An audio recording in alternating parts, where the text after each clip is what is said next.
Дерон 9, след това Перес, Салас, Пайви, Симънс, Ван Хуворден.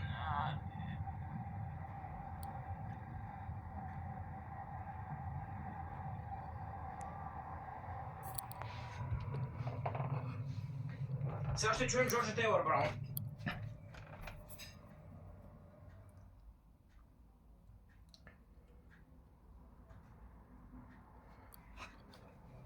Какво се очаква от състезанието? От това състезание в Памплона идвам от голяма надморска височина в Сиера Невада, така че нямам абсолютно никаква представа какво ще се случи.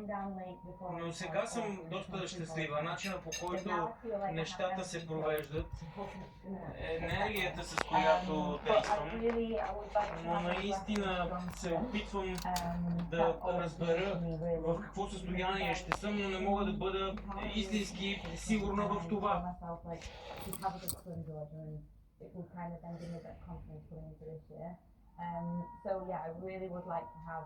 Бих искала да имам едно добро състезание.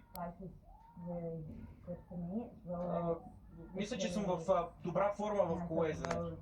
Това е нещото, което мога да потвърдя, но имайки предвид, че съм била на голяма надморска височина, това е нещо, което би трябвало да вземем предвид и не мога да направя голяма прогноза. Все пак, обаче, истината е, че се чувствам добре.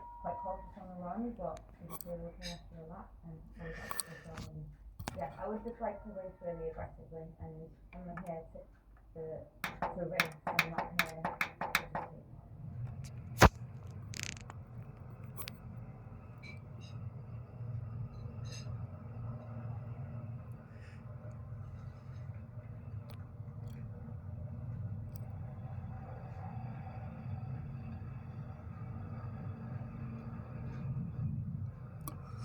Невероятно състезание.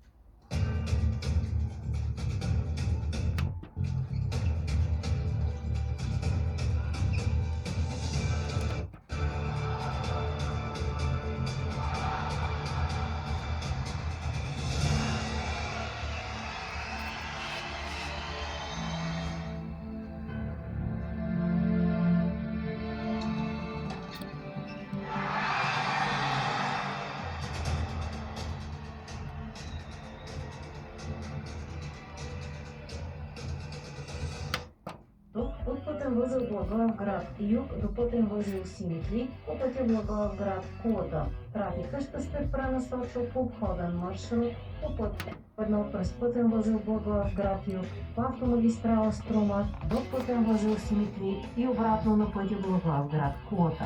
На автомагистрала Тракия движението при 55 км в посока София се извършва с повишено внимание и ограничение на скоростта до 100 км в час поради положена временна маркировка.